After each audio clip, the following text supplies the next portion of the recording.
How you doing, Chris?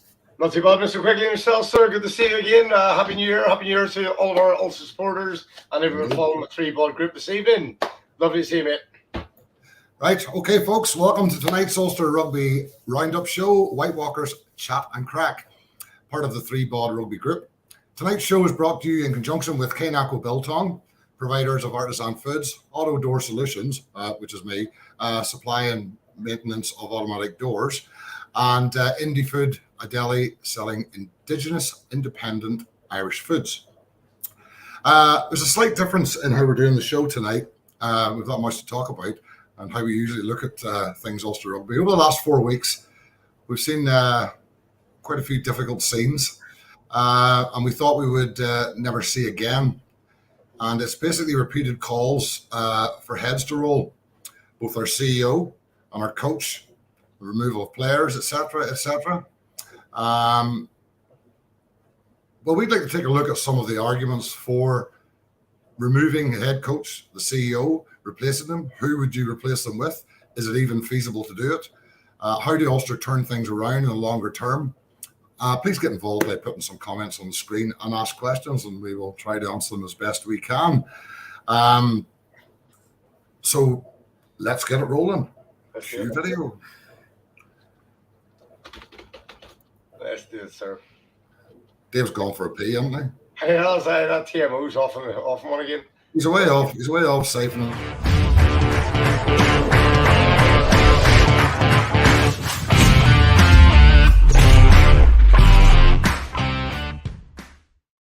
We're back. We're back again. Fantastic. That was a great wee intro there. Thank you, Nigel. Nigel, listen, I think you, myself, our TMO, one of our guests this evening are probably all in the same agreement in this, but I think we need to bring a wee bit of balance to the show, and we did invite an individual who was going to give us potentially the other side of the coin in terms of rationale, reasons why Jonny Petrie, Dan McFarland should face the sword. Certain players, it's gone out all too often, but listen, that individual, for whatever reason, hasn't touched base with us, and I have put out a message again this evening, so hopefully. Yeah, and I just say straight up front, none of these calls have come from me at all, or you, Chris. Definitely. I'm totally in support of our management team and our CEO, and we'll declare that up front, so nobody get that idea. Yeah, no, absolutely. And I think, you know what, I sort of think sometimes it's nice if we get that balanced discussion, if someone was willing to come in and give us a really, really good, purposeful discussion as to why they think it's a viable option. And I just can't see anywhere that is a valid outcome. But at the end of the day, you know, if we think back to, I'm going to think it was probably 2018, something like that, our very fine Brian O'Driscoll named us as a basket case. And I think people have forgotten, you know, where we are or where we were to where we are today. And if you look at where the club is in terms of stability, in terms of support base, in terms of, you know, leadership, and that's both from the senior management team on the pitch and obviously the coaches. You know what? I think we're obviously far miles ahead. But at the end of the day, the club is going through a rocky patch. They're going through a rocky patch. There's probably one or two things. I think there's reasons for it, and we can touch on those. What we'll do just quickly before we get into that is we will have a quick chat about a little bit of team news, good and bad. It was announced. Well, one of the worst kept secrets this week, but it finally was announced this week that Dave Ewers is joining us from Exeter Chiefs. Yep. I think this is an absolutely superb signing. Funny, I've watched him play for Exeter anyway, but there's a little highlights reel that's been put together by Ulster Rugby. This guy is a beast of a carrier. I mean, he's a really aggressive physical player at the back of the Rucks and Mauls, are a really aggressive car. I think he's a perfect signing for us. I'm really quite excited to see him come to the club. Yeah, I'll have to agree with you, absolutely. And, you know, you sort of think, you know, I think Dwayne Vermeulen signed a 2-year deal when he first joined the club. Is Dave Ewers going to be Dwayne's replacement? Is that the plan? Have we heard what's happened with Dwayne going forward in the next season? That appears to be the case, but I think there's an awful lot yet to be confirmed with players. I mean, I think it's a bit late this year. Usually it's all done and dusted by Christmas, but it looks like it's going to be January, February window for movements. I think we'll see more movements before the end of the season, possibly in and out. Nothing's been confirmed yet, but you notice, like with Ulster Rugby, it tends to be one day Jonny Petrie or Ulster put up this plethora of posts and off it goes. It just goes on all day. That's certainly how it was last year. And it's just like bing, bing, bing, bing, bing. Signs extension, leaves the club, new player in. So we may see a bit of movement, maybe even within Ireland, maybe from outside the end, players out, stuff. I think we'll see a bit more movement, but I think, we've already had Stephen Kitsoff announced, obviously, which is a superb signing for Ulster. I mean, that's top class, and I think we've just signed another one. I think this guy's top drawer when it comes to back row. So, Dave Ewers, a massive welcome to Ulster Rugby from the WhiteWalkers Chat. Can't wait to see you. I mean, Gregor's hitting it on the head. The Chiefs fans are not happy about it. They're seeing a huge migration. And I'd have to say, you can see why they're going to be disappointed with losing the likes of Dave Ewers' talent and his carrying. Like you say, that reel specifically, just so explosive from a standing start. And that's what we need, is someone off the back of that scrum, off the back of that ruck, and just literally tearing it up. And he is more than capable of doing that. So, a huge welcome and a real good step forward, a great signing for the club, no question. Absolutely. And on the other side of things, there's a little bit of an injury update for this week. We never like seeing those. But Luke Marshall got a bit of a chest injury, and I think he's out for this week anyway. Obviously, Marty Moore, it seems like he's had quite a serious injury to his knee. So our best wishes go to Marty, because he was coming back into the running with Ireland as well, and he's been a superb player for Ulster. So, Marty, get well soon. Hopefully your recovery is as quick as it can be. Jake Flannery's out injured. He got injured in training, I believe. Yeah. Hendy picked up a concussion. Sorry? Hendy picked up a concussion, I think. Hendy's in concussion, so he's not playing this weekend. But, we've got, I think, second row we're well enough covered. You'll probably have Big Treaders and Alan O'Connor starting, probably Carter on the bench. I think we're okay there. I think we're not in bad shape for this weekend, player wise. Billy Burns is a bit of he's a bit of a doubt. I think he hurt his calf, didn't he? Pre-game in La Rochelle. So I haven't really heard whether that was anything serious. I haven't heard anything about Rob Balogun either as to his hamstring, as to how serious that was. So hopefully that's good news and it's nothing serious. Having said that, I thought Rob Little played very well last weekend, and I'm surprised we don't see more of Rob. So we'll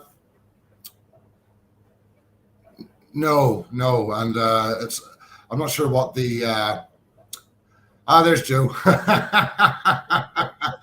There's Joe. For God's sake, Joe, your Leinster players, they're all Irish, including the non-Irish ones, for goodness sake. Even Ray. So we've got a few walking wounded, but I think we're not too bad. Madigan has played himself back. He had a great game last weekend, so I suspect we'll probably see him this weekend again.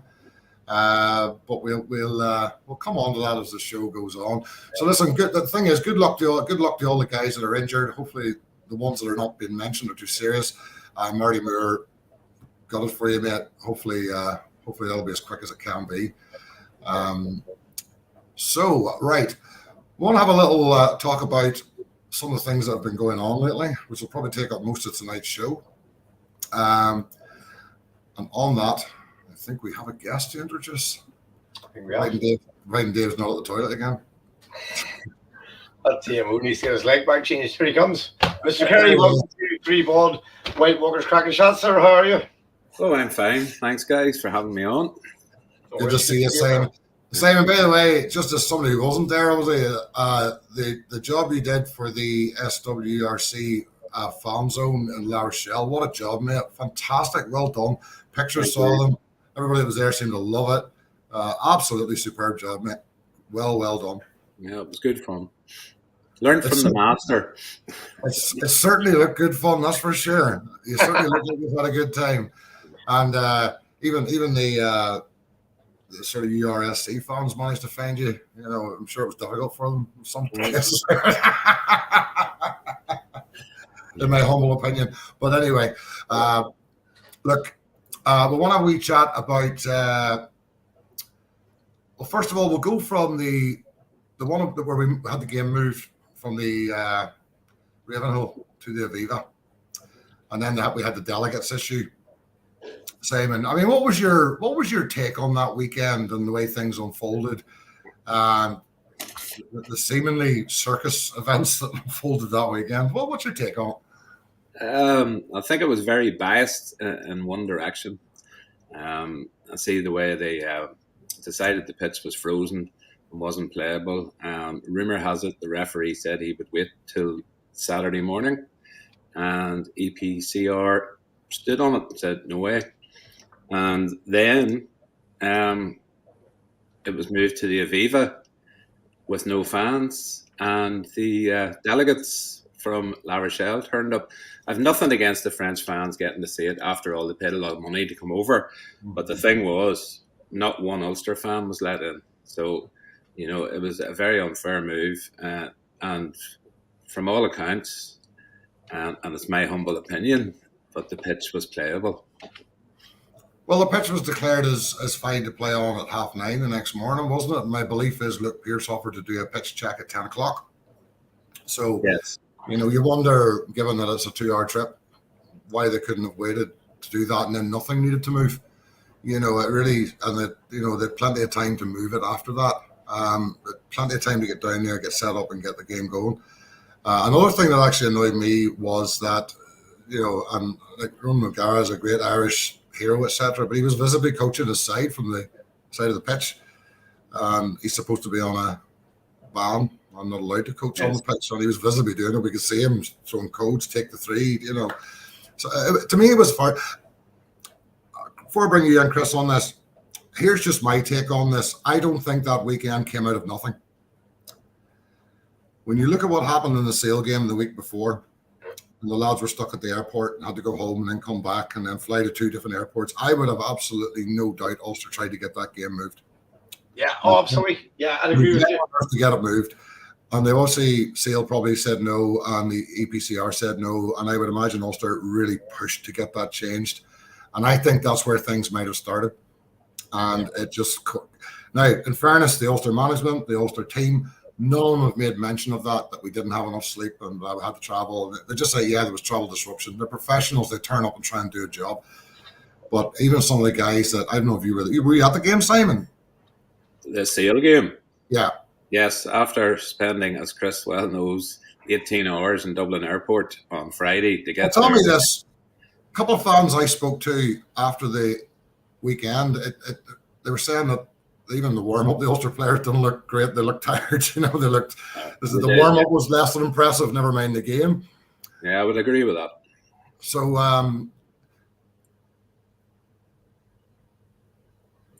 Joe, have you been to the King's Band? It's in Belfast, access to the stadium. Never mind the buses every 10 minutes and whatever. But anyway, they didn't have a lot of rest, and we know that. We know that just from the timelines, and because we were talking to fans live that night, and many who were with the team, including yourself, Simon, they were telling us what time they got home, what time the team were going home, what time they had to be back. Got there an hour before kickoff. It was never going to be a great ideal scenario. So I would imagine Ulster have pushed hard to get that moved and failed. So that's my take on it, Chris. What do you think? I think there's... I don't think this weekend of the Bath-Gloucester decision, Bath moving their fixture, the Gloucester's actually done this any favours either in terms of decision-making and fairness and, bias. But at the end of the day, Jonny Petrie will have fought tooth and nail to make those decisions work for us in whichever fashion.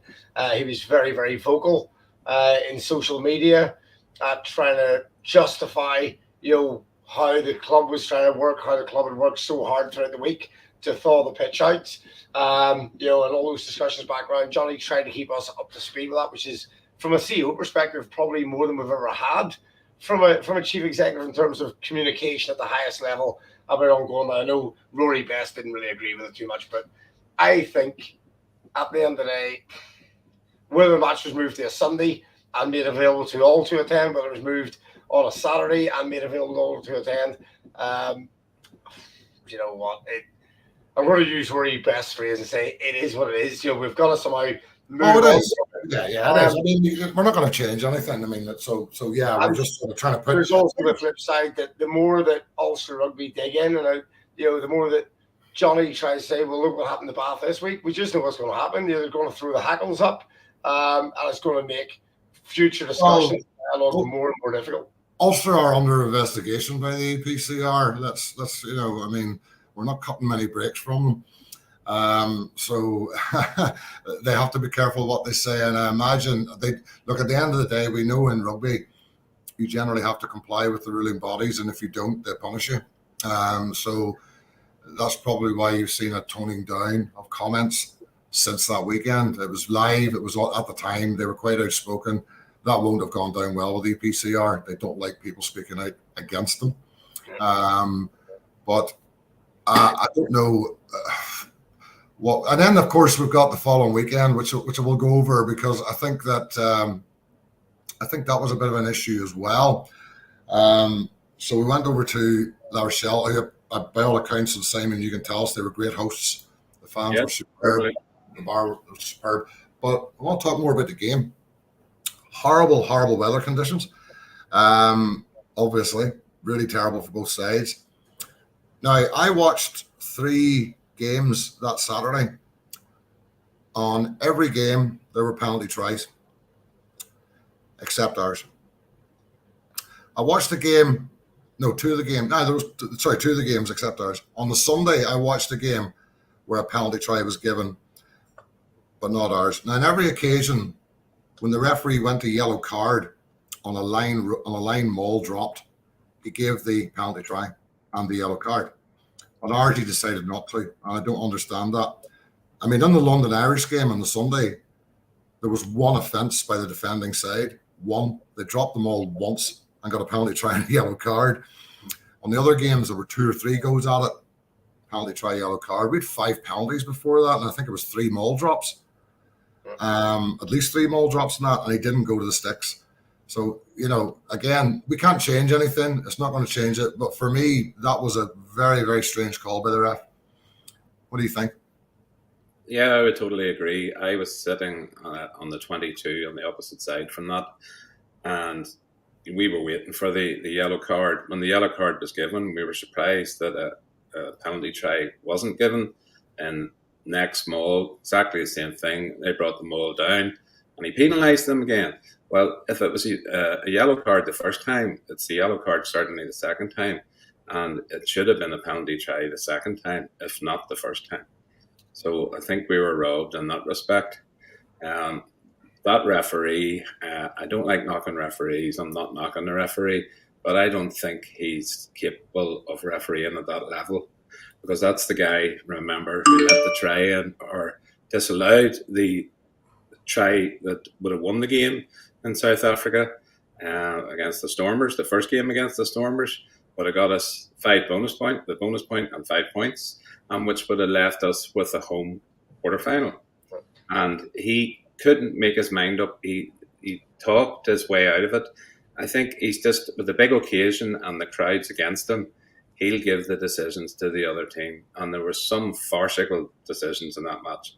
And even the French guys that were sitting behind me, the La Rochelle fans, they couldn't believe some of the decisions. Now, he was equally as bad on both sides, but they need to look at him and say, is he capable of refereeing games at this level? And, maybe get him to take on games a bit further down the pecking order and get a bit more practice. And, it'll come eventually, but he hasn't got the willpower, I think, to make those decisions on the pitch. And he looks to the touch judges, he looks to the TMO, and he also gets in the way quite a bit, as we saw with the last try. That was the next one, wasn't it? His position in the La Rochelle score was unfortunate. I noticed him before, and he's done this not just with Ulster, with quite a few games that I've seen him ref. He gets in the way all the time. Scrum halves must hate him. Must hate him because he gets in their road from the base of the scrum trying to get the ball away. And you know yourself, when you at any level of rugby, when you run into another player or the referee, it's free kick or a scrum or whatever they give. But he wasn't doing that, and he didn't do that. There was one occasion actually, Neil Doak was firing the ball out wide, and he literally had to stop and check his movement. By which stage he literally barreled over the top. He managed to get the ball away just about, but again, like I say, Simon, his positioning. Is that's right. Is the one? Is that the one? Well, no, sorry. I thought you were talking about the occasion where the first pass off the line out, was it? You were thinking the ref gave there was one where the ref gave a knock on, but on a replay it showed you that Doakey had actually been T-boned after he passed the ball. Yes. And I remember the pundits on the TV saying, "Oh, that deserves another look." That's the one where Mads went in after the guy that did it. Right. And then the ref gave a penalty against Madigan. Yeah. And then the other thing that got me is that at one point the scrum half, the Larrock scrum half, had his back to play. So he was facing his own squad, and the ball went under his legs, and he actually knocked the ball on. Was that the week before?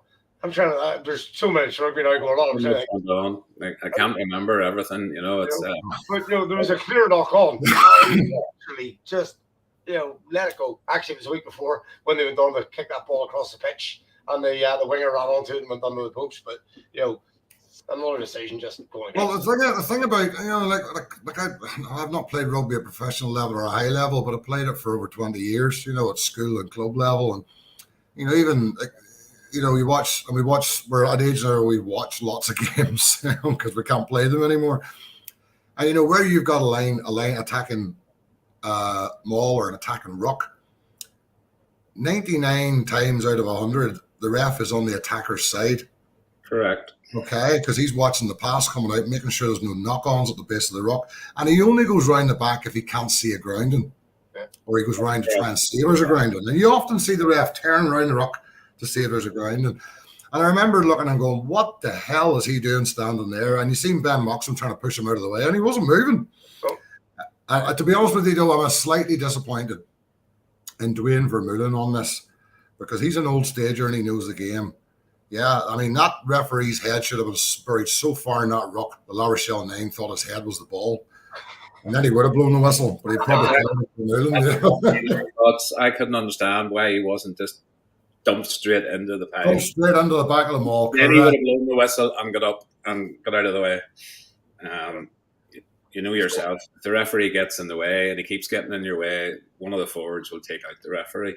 So I'm not going to call it. I don't think it's a deliberate thing. As you said, Simon, it's the kind of thing he does. He tends to stand in the wrong places and getting the nine's way quite often. So on that occasion, he got in the defence's way and really, the guy might still have scored. We don't know, but the thing is, that is certainly where a defender would have been standing. Well, he targeted the referee. The ball carrier targeted the referee. Smart by him. And then when Alan O'Connor saw it on the big screen, when the replay went up, he spoke to the referee. And a couple of players, I think Mads as well, said, "You're not going to take a look at that?" No. And they didn't go to the TMO for it, which they should have done because that try wasn't a try on the referee standing in the way. But there was also a knock on a few phases before that. And he turned around and he said, it's too many phases of play since, so just let it go. There's no such thing as, too many phases of play, move on. Nigel Owens had that discussion in the Premiership last week, and exactly the same discussion. And Nigel Owens came out and said, that is not a line that any ref can play. There's no such thing. If we're inside that phase, I think we've been very unlucky in some of the games. We haven't played well. We know that. I thought we played well last weekend. I have to say, I thought we played very well last weekend in the conditions. And they're going about that wasn't La Rochelle's strongest team, but even the pundit said at the start of the game, Ulster are missing 13 senior players tonight. So we weren't exactly at full strength either. So that takes away the argument somewhat, and they were at home. But I even remember the Benetton game. And don't get me wrong, Benetton played bloody well, as we knew they would, because they're a tough side at home. But there was one of their tries, I can't remember, it was the third one. Was it the third one? Where they kicked the ball on. The scrum half lifted it out of the back of our ruck. The ball spun out.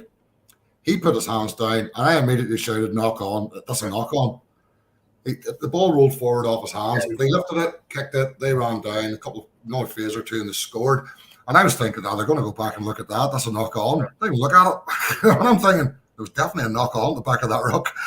So, there's been the confidence thing, which I think stemmed from the bad game management, I have to say, at Leinster. I think that was bad game management. I think they tried to kick them to the corners and make them play to their 22, didn't kick it well, and kicked it to a very dangerous back three who punished them.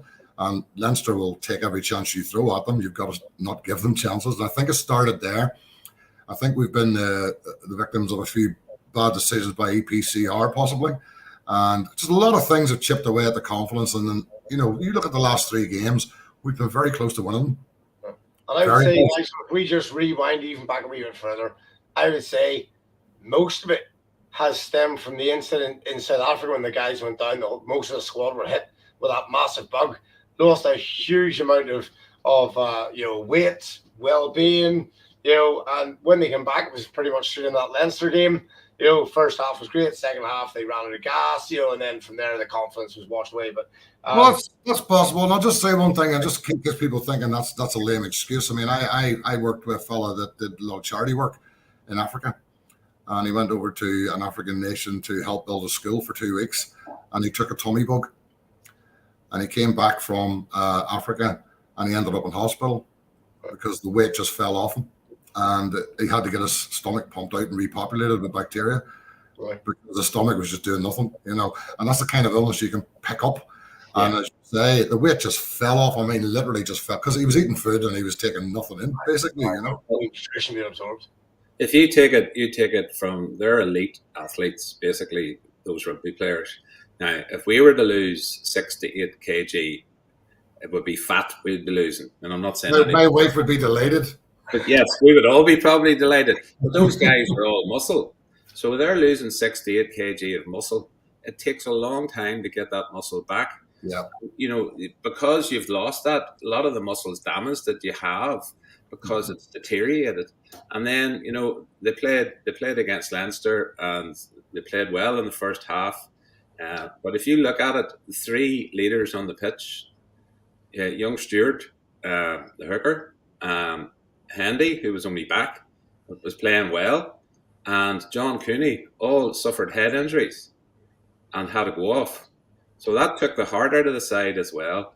And I believe this, and again, it's my humble opinion, but they have to, people need to look at that. A lot of people have criticised them. They were playing well up to then. They were in second spot. They lost narrowly at Ravenhill to Leinster, and they were winning. They won the first half. Second half, they just fell to bits. But I think the worst thing of the lot was that knockout on John Cooney, because he was out cold and low led with an elbow, and how that isn't a red card or a penalty or a yellow card, anything at all, I do not understand. The referee said he elbowed him in the chest. Well, I've never been knocked out by an elbow in the chest, but I know if you get an elbow in the face, you can be knocked out.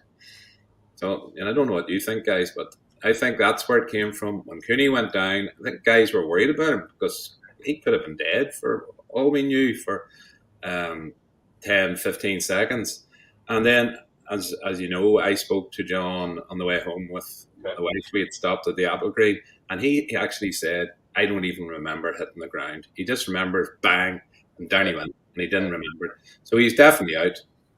Yeah, I mean, he was very, very lucky in terms of his recovery, and let's hope there's no long-term damage, because that's a big discussion across the whole rugby and, well, the wider sporting framework, isn't it, from a concussive effect and everything else. But the flip side of that is, and it happened, and I'm not sure if it was the Benetton game. There was a game recently whereby one of our guys hit the deck. Again, another injury. It might actually have been Marty Moore's injury, I think it was. Marty was on the floor. Our guys were stood around, literally not doing a huge amount in terms of movement, warm-up. The opposition got a couple of balls, and they were just firing away, just keeping themselves warm. And it was almost that point you see us switch it off. The concern for the player, that's the job for the physio, that's the job for the medical team, that's the job for Dan McFarland and his coaching team. But our guys should have been literally keeping themselves on the money with their ball handling skills, their plays, going through a couple of decisions. But we literally switch off when one of our lads is on the pitch, we switched off. And I think that's something they've got to be really, really working on. I think every time we lose plays at the end of the game that leads to a try that was caused by a box kick, the 9 should be taken out on the pitch on the Monday morning and kicked up and down once by each player. not to do it again. Because we did have that in the Munster game. That game was within our control. In the 70th bloody minute, we box kicked it away, and then young Crowdy ran round. I mean, maybe harks back to your energy thing. I don't know. I don't really know because. But he ran through 5 players. The only one that really tried to tackle him was Rafael, and that was a bit of a diving tackle. And then finally he got brought down to 22, but the damage was done then, and they just battered the line till they got in. So we've been losing games in the last minute, and that's often down to bad luck. It certainly was last weekend. I mean, I'll tell you now, as far as I'm concerned, if the lads improve a tad on last weekend, I can see them getting the win this weekend. I mean, I was talking to a guy yesterday or the day before, a guy called Sam Graham. Now, Sam, I don't think Sam showed up tonight, but I said, Sam, what's your thoughts on this weekend? He says they're going to put 40 points on him. I says, what, like 40 points to 20? And he went, no, we're going to be 40 points clear of Sale this weekend. Now, I am going to lick Sam's face if that turns out to be the case.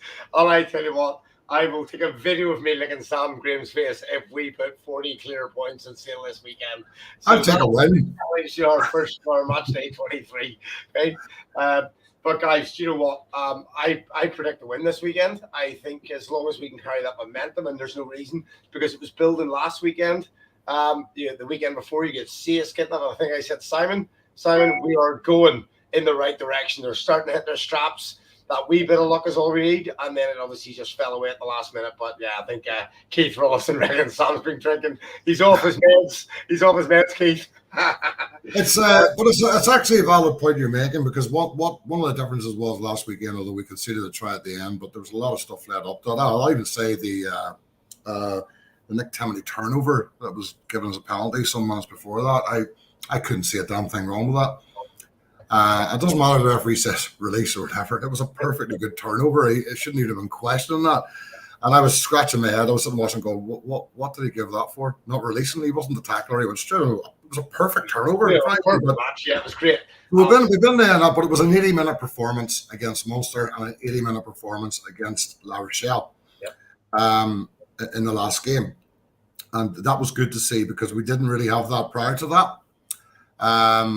So, I'm happier. I think we're in much better shape going into this weekend than we've been in previous weeks. But sometimes this is where a lot of the player criticism comes in. And I don't like criticizing individual players, because there's too much of that going on, and fans need to catch themselves on. In my opinion, they seem to pick one or two players every season, and they just go for them every week. Now this year it's Billy Burns and Jacob Stockdale. Guys, catch yourselves on. Jacob Stockdale needs to find his form. We know that. He knows it better than we do.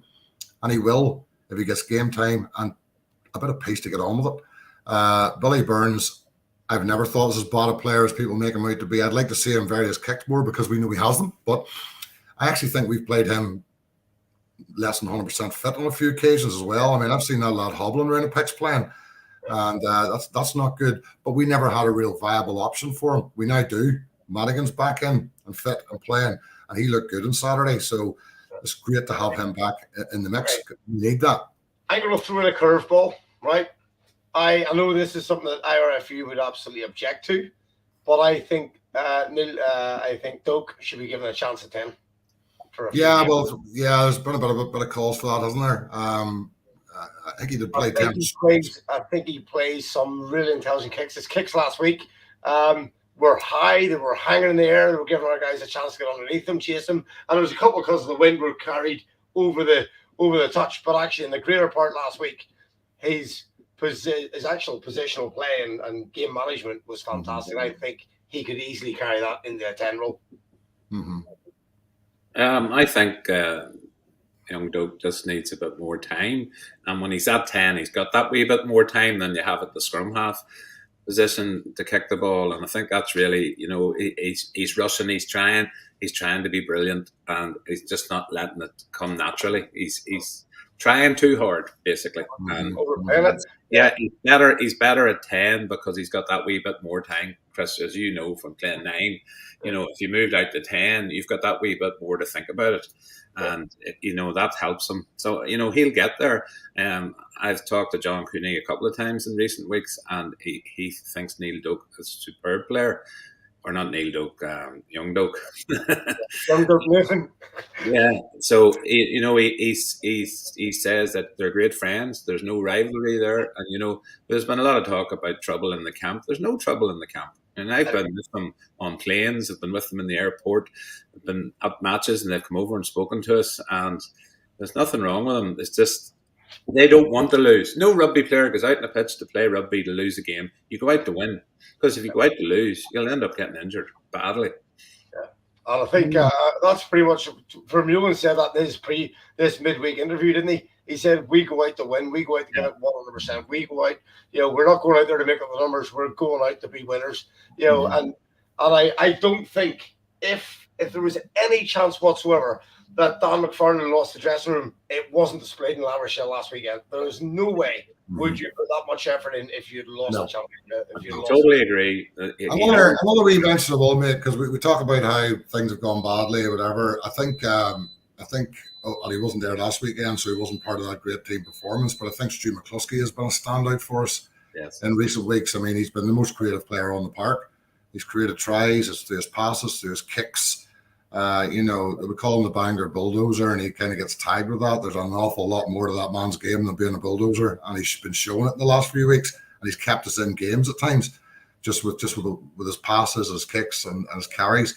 So big shout out to him, because I think he's been the one real highlight in the team. I'm delighted to see him picked for the Ireland squad, which we're going to have to move on to soon, I think. So guys, just so you think we've got a good chance this weekend? So Sam Graham has just rolled in. Dan has not lost the dressing room. So Sam, I've just put a wager. If we put 40 points on Ulster this weekend, as you predict, I'm going to lick your face on video. So that is our bet after our conversation earlier on the week, Tuesday, I think it was. So, but yeah, good to see you, Sammy. Hope you're well, buddy. I hope we get 40 points on him, Sam, because I think he wants to lick your face on video, mate. I think Sam's getting the raw end of the deal there. Maybe he wear lipstick. Simon, maybe he wear lipstick. I don't mean Sam.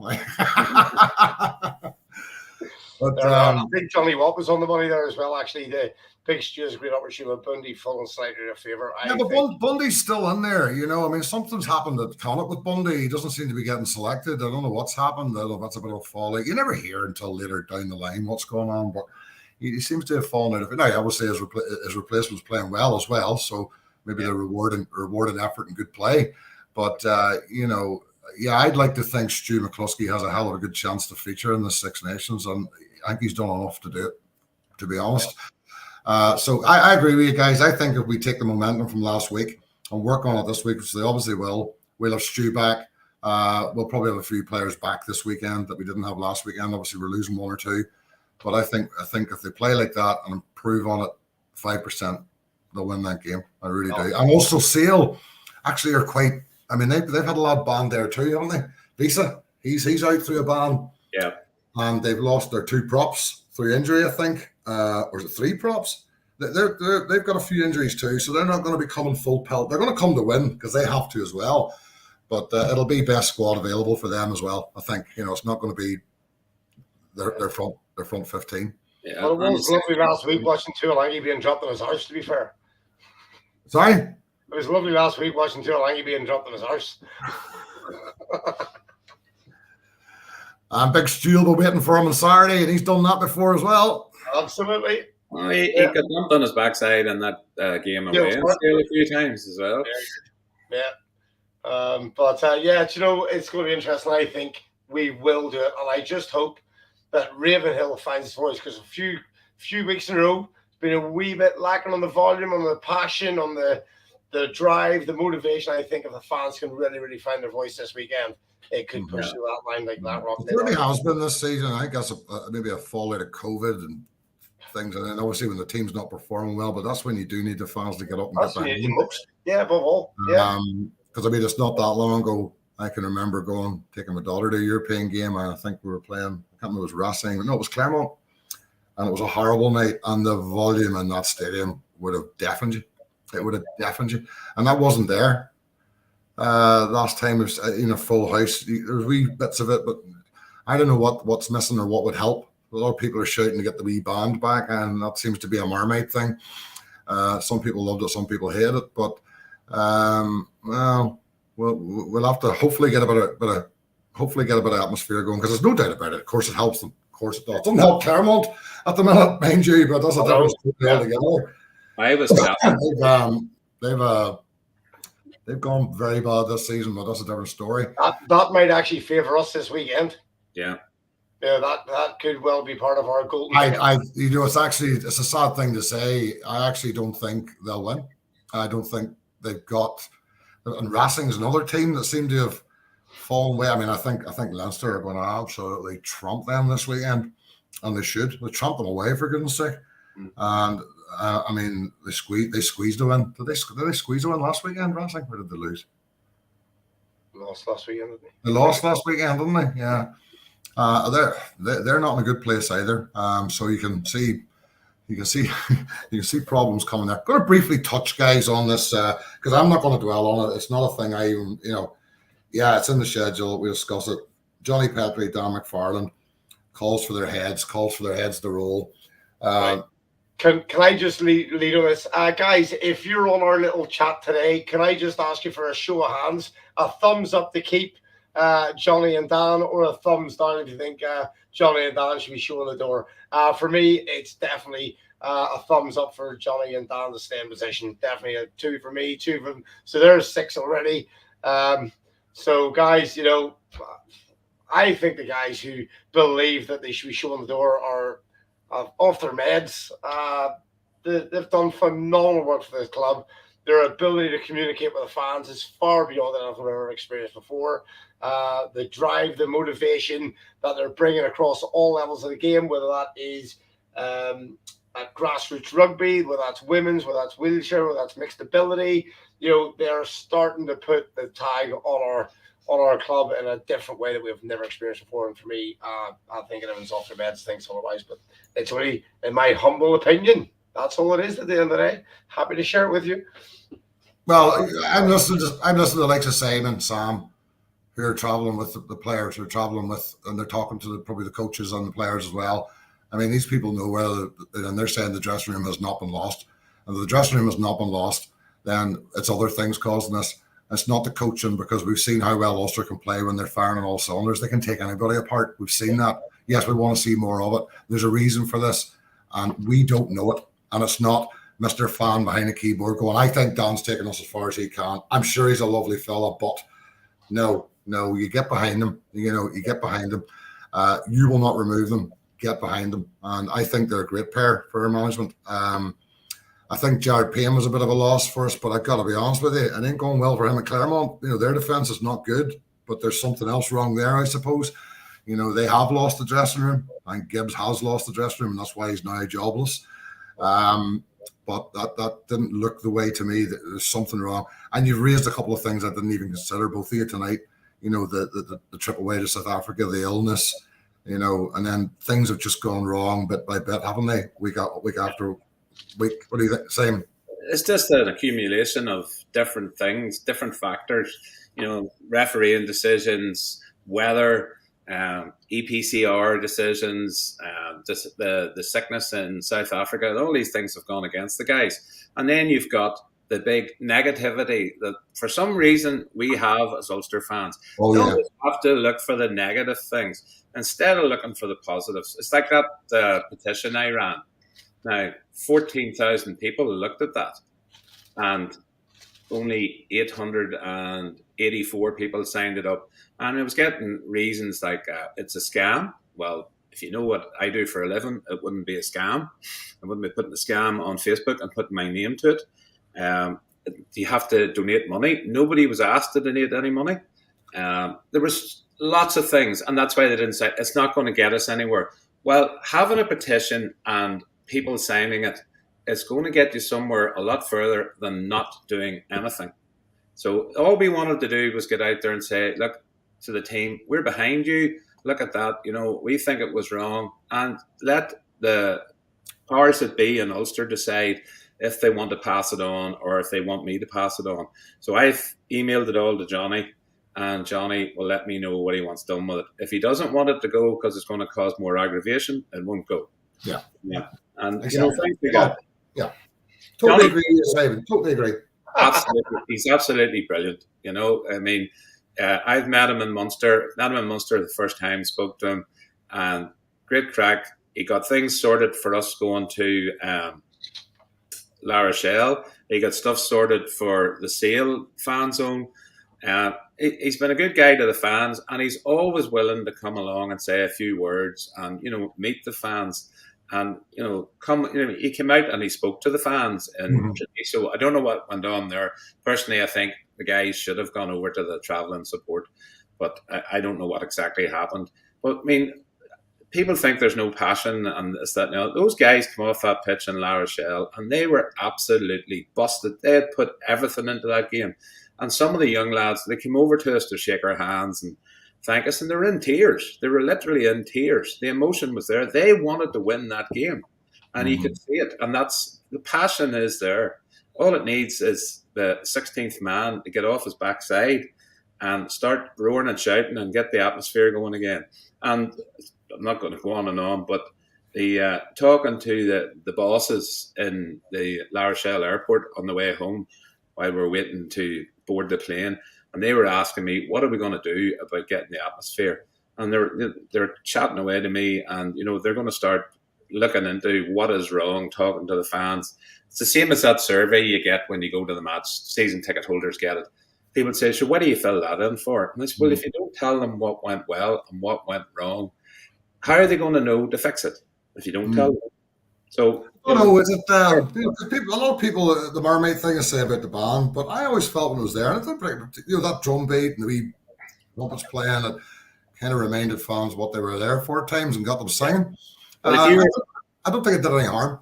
La Rochelle, all the drummers they have, and I was sitting going, Belfast is full of drummers. Unfortunately, we can't really have them. No, not really. Not suitable for a rugby game. No. What was suggested is some group that plays lambegs, borons, drums, some big crowd, and they were thinking about bringing them along to do the beats and get the crowd going. So it's cross-community. Something like that might be a good idea. Yeah, definitely. LOL 1690 would not be the right call. That's not what I was thinking. Because if you we had a couple of drummers and a couple of brass players there, and some people hate them, but they're probably the same people that won't dance act them. And I thought they did no harm. And every now and again, they got the crowd riled up a bit, and they got them singing, and it just helps. I think it helps the atmosphere. Anyway, we need to move on, guys, because we're full show. Just want a wee quick mention of something that's happening this weekend for those that can get the time. I believe actually Harry Russell's planned to go to this, and it's about the Malone Tornadoes, the fundraiser. It's this weekend, and proceeds are going with medical care of Connor Wood. Connor Wood's a young player that recently suffered life-changing injuries playing rugby, and any proceeds from this, I think there's a Just Giving page as well that goes along with it.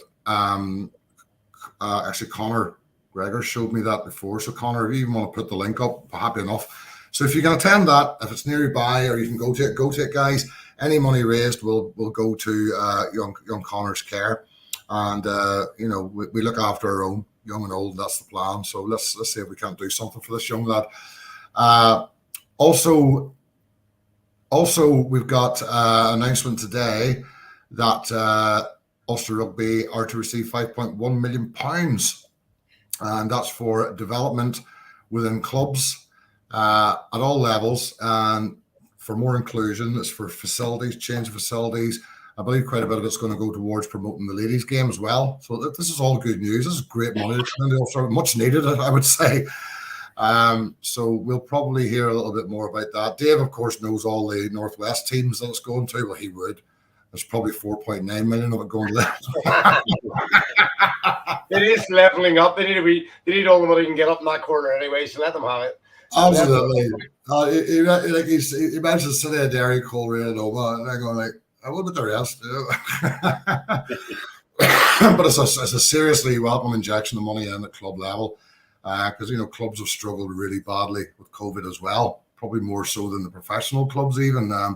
So it'll allow them to improve their facilities, which in itself will attract more people into the game. I think they're going to train in nice facilities, nice change rooms, nice pitches, and some of it will go towards promoting the game in a more inclusive way. It's all good, guys. We can't argue with it. Right, we want a wee quick bit on well, you've all the bloody central contracts, you've no wages to pay anyway, for God's sake. Anyway.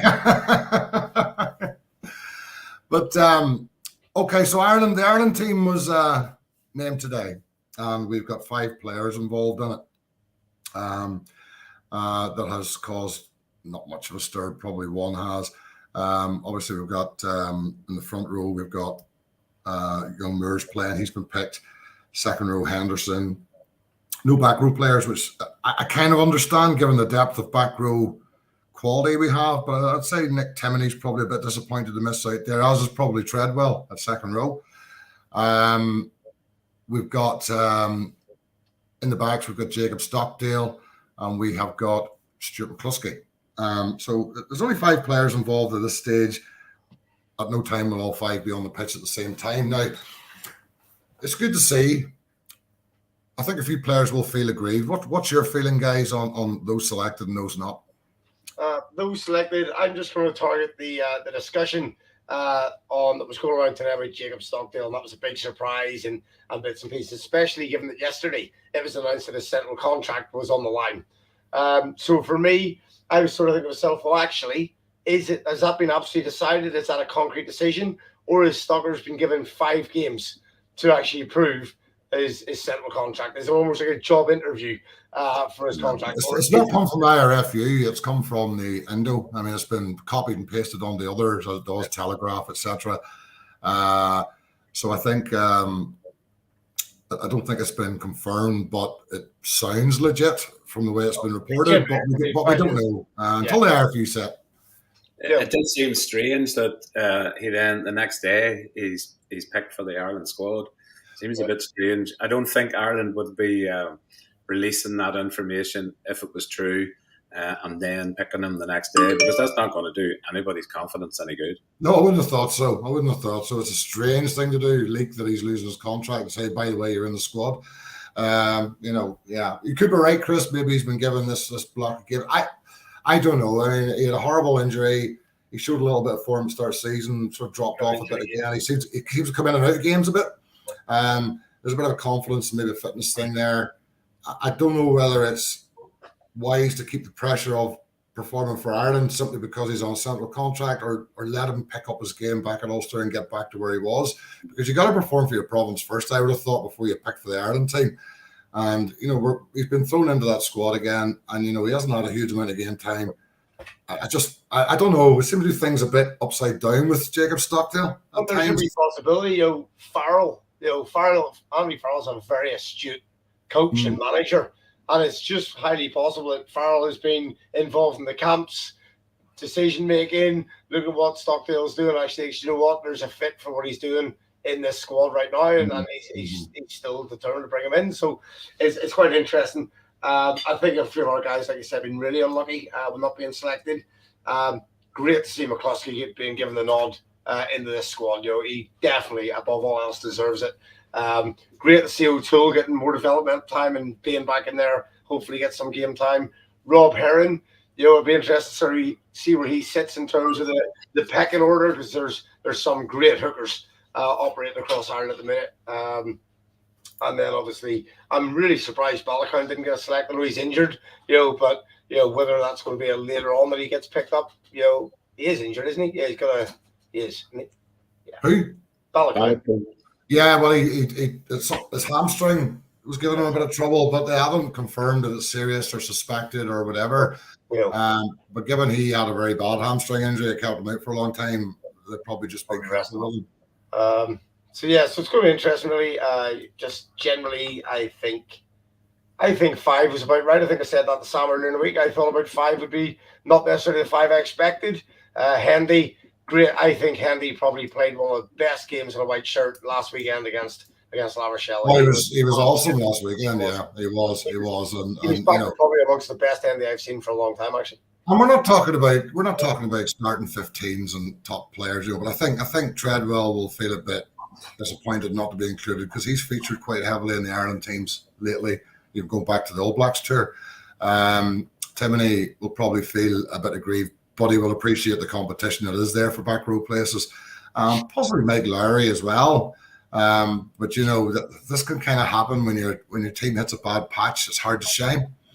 Like I say, Lowry's been shining, even though there's been a wee bit of a darkness. He was great last weekend. I thought he was great last weekend. Yeah. But the one standout for me has been Stu McCluskey. He's been solid throughout, and he's just been Stu McCluskey. So it's great to see.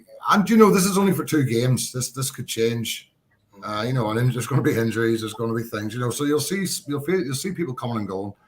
I think, and that's not the only. Like Jacob's not the only player that fans in general are talking about. There are a few from Munster that people are going, why are they still there? Well, as I often say, even though some Facebook groups think they've forgotten more than a coach ever knew, that's not actually true. The coach knows more than they do. Yeah. So we have to. It's actually a very good squad, though. In fairness, it is a very, very good squad. And you look at what do you think is going to happen with the Sharks game? The South African, because we're playing that in the Italian weekend, aren't we? Do you think we're just going to be missing those 5 players and that's it? Probably will be, won't we? Yeah, I think so. Unless obviously we do get a game against Ireland in the Ireland-Wales game, and someone picks up a knock. But I think we will be going to the Sea Sharks pretty well suited and loaded in February. I think we'll be in a strong place. And as we said pre-discussion, it may be that the Sea Sharks have got a international training camp. Mm-hmm. Is South Africa going to risk that? Are they going to put some of their players out of action? Probably not. It'll be interesting, but they were playing superb rugby last weekend. And Ireland in general, do you think? Well, we've got to be looking good at this tournament, haven't we? What's that? We've got to be looking good for this tournament, Ireland. Yeah, I think it's between France and Ireland for the title this year. Simon? I'm waiting to see what Warren Gatland does with Wales, to be honest. Well, he didn't get his in there. You can see them being dangerous again. They've got the players, they just haven't been playing well. Do you think he'll have had enough time with them, Simon? Well, he'll make changes and he'll be able to delve into his previous experience. Mm-hmm. I just think it'll be tight enough. I don't think it'll be a walkover for Ireland anyway. No, I don't think. No, it's not going to be a walkover. I don't think many of the games, if any, will be. But we have to be. And he is experimental. I think Joe's mentioned it there. There are going to be changes in this squad. I think the Six Nations, because he actually said that he wants to try a bit, increase the depth in the squad over this. That's the right thing to do with the Six Nations. I mean, you still have your eye on the tournament, of course, but the big eye has to be on the World Cup. Yeah. And he sees this as a batch of 5 games where he can bring some other players into the fold, playing good quality internationals, and hopefully have them available if required for the Rugby World Cup. Because we can pick a World Cup squad now, and you get to the end of the season, and 7 of them could be injured. So we need to have that depth available because who you think might be going may not be fit to go. As simple as that. It's quite interesting that talking about Wales, was quite interesting that Gats said that he reckons that when Pivac should have actually brought in more youth much earlier. It was too late from the do anything. And then the flip side of that coin is he appoints Ken Owens as captain. It was like just taking his own conversation, literally shooting himself in the foot straight away with it. But at the end of the day, the sheriff Ken Owens is going to be an absolutely superb captain as always. So it's it'll be interesting. He needs the leaders on the pitch. Mm-hmm. I think England will change too with the change in management as well. There's a lot of players there that weren't getting a chance in England, and they were going. Well, he's changed the squad already, hasn't he? He's pulled a lot of boys back in and thrown a lot of youth in as well. So he's definitely going to make changes, isn't he? Yeah. So I mean, I think it's going to be quite an interesting Six Nations, to be honest. You know, the Italians, the Benetton players are playing well, and you know, we probably see that show up in the Italian side. France is France at the moment. France is a good side. Ireland's been playing well, so you know, Scotland as well. They made a few changes. Ben Healy's in the squad, so I think Ben Healy's going to get game time this Six Nations. You know, I do as well. So, I think he is. Yeah. So I'm glad we didn't spend an awful lot of time on this Dan and Jonny conversation, because we were talking about, should we get rid of them? Who should we replace them with? I don't even want to have that conversation. You know, that'll be decided by others, and we'll accept the decision because we don't have an input to it, frankly. And I'm quite happy for the two guys to stay and carry on and get over this speed bump. And we have to remember something. You know, somebody said to me about Ulster terrible at the minute, and I was a Munster fan, and I said, yeah, we are terrible at the minute, just like you were at the start of the season, and we're still well ahead of you in the league. Exactly. You know, so let's be realistic here. You know, so we haven't been as bad as you so far this season because we're plenty of places above you. So, and you know, Bulls had a bad run, Sharks had a bad run. The only team that has not a bad run, really, well, Stormers have gone well, and Leinster, but I could honestly see Leinster going through the season not losing a game. That's very, very possible. Oh, easy. Yeah. Possible. You know? Yeah. So I don't know if Dave's been counting up the votes, but it seemed to be all thumbs up for me for the lads anyway. I think it was all thumbs up for sure, which is great. And the women's team, just we can't forget the women have had a couple of hard pro games, haven't they, recently? Well, it's a rough batch. It's 10 games on the trot, isn't it? Yeah. It's the same for everybody, but we've had some tough games in there. And add in, as you say, some bad luck and bad occasion, bad occurrences. It's been a bit of a nightmare period for Ulster. But after last weekend, I'd be reasonably confident we're going to come out of it and hopefully finish the season strong. Yeah. Sure. Okay, guys, we'll wrap it up because we've gone past our allocated hour. We always do. Well, it's always your fault, but you're a GSH, is it? Oh yes, actually. Actually, before we go, our ladies have played 2 inter-pros this season. Yeah. They went away to Munster, and they did lose quite heavily. But Munster are the current champions and are probably not going to lose a game this season. Let's be honest; they seem to be out there.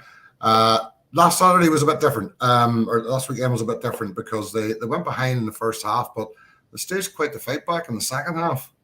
And almost got there. So against Connacht, so that was good to see. So, I mean, I'd love to have the likes of Ilsa and Alana on to talk about this. So maybe we'll get them on soon, maybe towards the end of the series, to see where they think Ulster Rugby are at, because we do seem to have been a bit of a step behind the other teams in developing the ladies' game at provincial level.